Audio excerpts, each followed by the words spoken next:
শহরের কোলাহল থেকে দূরে এমন একটি জায়গা যেখানে আধ্যাত্মিকতার পাশাপাশি পাবেন প্রাকৃতিক শান্তি, যেখানে ভগবানের দর্শনের সাথে পাবেন পরিবারের সাথে একান্ত কাটানোর কিছু সময়।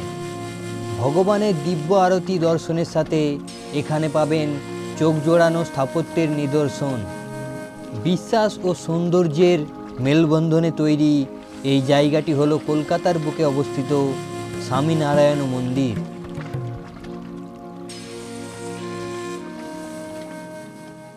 প্রথমেই বলি কিভাবে আসবেন এই মন্দিরে। কলকাতা থেকে মাত্র 21 কিলোমিটার দূরে অবস্থিত এই মন্দিরে আসার সবচেয়ে সহজ মাধ্যম হলো বাসে করে আসা। ধর্মতলা থেকে নামখানা, ডায়মন্ড হারবার কিংবা রায়চক, আমতলা, নূরপুর যে কোনো একটি বাসে করে চলে আসতে পারবে পৈলানের এই স্বামীনারায়ণ মন্দিরে।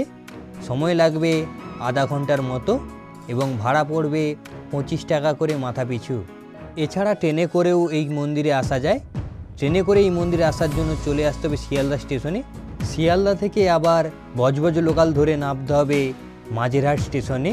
স্টেশন থেকে বাইরে বেরিয়ে বাস কিংবা অটো ধরে সহজেই পৌঁছে যাবেন এই স্বামীনারায়ণ মন্দিরে। বাস ঠিক মন্দিরের সামনেটাই নামিয়ে দেবে। ওখান থেকে 2 নম্বর গেট দিয়ে আমাদের মন্দিরে প্রবেশ করতে হবে। এরপর বলি মন্দির কখন কখন খোলা থাকে। কলকাতার এই স্বামীনারায়ণ মন্দিরটি প্রতিদিন সকাল 7:30টায় খোলে এবং দুপুর 12টায় বন্ধ হয়ে যায়। আবার বিকেল 4টা থেকে রাত্রি 8টা অবধি খোলা থাকে এবং 12টা থেকে 4টে অবধি এই মন্দির বন্ধ থাকে ভক্তদের জন্য। এই মন্দিরে প্রতিদিন পুরুষোত্তম স্বামীনারায়ণ ভগবানের 5 বার করে আরতি করা হয়। মঙ্গল আরতি সকাল 6টায়, সিঙ্গার আরতি সকাল 7:30টায়, রাজভোগ আরতি 11টা 15 এবং সন্ধ্যা আরতি 6টা 45 এবং শয়ন আরতি সম্পন্ন হয় রাত্রি 8টার সময়। মন্দিরের 2 নম্বর গেট দিয়ে প্রবেশ করলেই ডান দিকেই রয়েছে বড় পার্কিংয়ের এরিয়া। এখানে নির্দিষ্ট মূল্যের পার্কিং ফি দিয়ে বাইক, বাস বা প্রাইভেট কার রাখতে পারেন। এখানে মন্দির কর্তৃপক্ষ থেকে বিভিন্ন ধরনের গাড়ির জন্য পার্কিং চার্জ ফিক্সড করা রয়েছে, সেই মূল্য দিয়েই পার্কিং করতে পারেন। 2 নম্বর গেট দিয়ে প্রবেশ করে বাঁ দিকে বাঁকলেই সোজা রাস্তাটি চলে গেছে মন্দিরের সামনে। এই রাস্তা ধরেই মন্দিরে প্রবেশ করতে হবে। সিঁড়ি দিয়ে উঠলেই প্রথমেই রয়েছে পুরুষোত্তম স্বামীনারায়ণ ভগবানের পদচিহ্ন।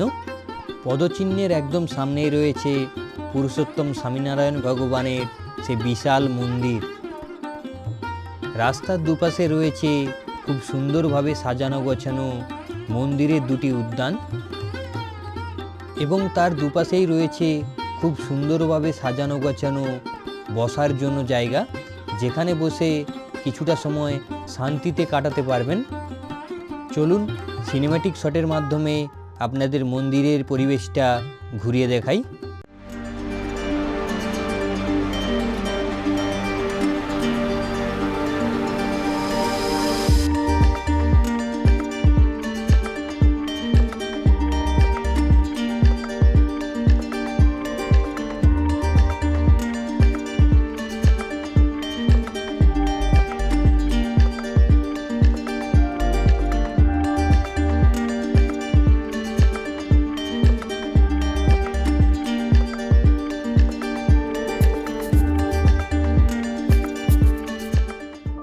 মন্দিরে ওঠার সিঁড়ি নিচেই রয়েছে জুতো ও ব্যাগ রাখার কাউন্টার। এখানে ফ্রিতেই জুতো ও ব্যাগ রাখতে পারবেন।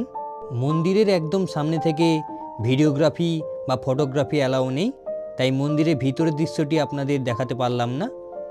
মন্দিরটি তৈরিতে কোনোরূপ বালি সিমেন্ট ব্যবহার করা হয়নি। সম্পূর্ণ মন্দিরটি রাজস্থানের বেলে পাথর দিয়ে তৈরি হয়েছে, যার অসাধারণ ভাস্কর্য দেখে আপনাদের মন মুগ্ধ হয়ে যাবে। এই মন্দিরে রয়েছে পুরুষোত্তম স্বামীনারায়ণ ভগবানের একটি মূর্তি, শ্রী ঘনেশ্যাম মহারাজের একটি মূর্তি এবং ভগবান রাধাকৃষ্ণের একটি মূর্তি। এবং মন্দিরের গর্ভগৃহে রয়েছে শ্রী অক্ষর পুরুষোত্তম স্বামীনারায়ণ ভগবানের একটি সোনার ছোট্ট মূর্তি। সেখানে আপনারা পূর্ণ জল চড়াতে পারেন এবং 50 টাকার বিনিময়ে প্রসাদও ভোগ দিতে পারেন। মন্দির থেকে বেরিয়েই বাঁ দিকেই রয়েছে মন্দিরের ভেজিটেরিয়ান ক্যান্টিন।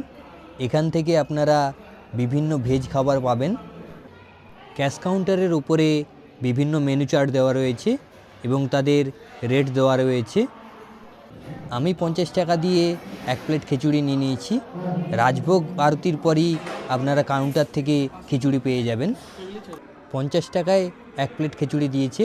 খিচুড়ির কোয়ান্টিটি একটু কম হলেও তবে কোয়ালিটি দেখেই ভালো মনে হচ্ছে। খেয়ে দেখি কেমন লাগে। খিচুড়ির সাথে একটি আচারও দিয়েছে। আচার দিয়ে খিচুড়িটা খেতে মোটামুটি ভালোই লাগলো। একদিনের ছুটিতে আধ্যাত্মিক কিংবা প্রাকৃতিক শান্তির জন্য ঘুরে দেখতেই পারেন কলকাতার খুব কাছাকাছি এই স্বামীনারায়ণ মন্দির। তো বন্ধুরা, ভিডিওটি কেমন লাগলো? যদি ভালো লেগে থাকে লাইক, শেয়ার, কমেন্ট ও সাবস্ক্রাইব করতে ভুলবেন না।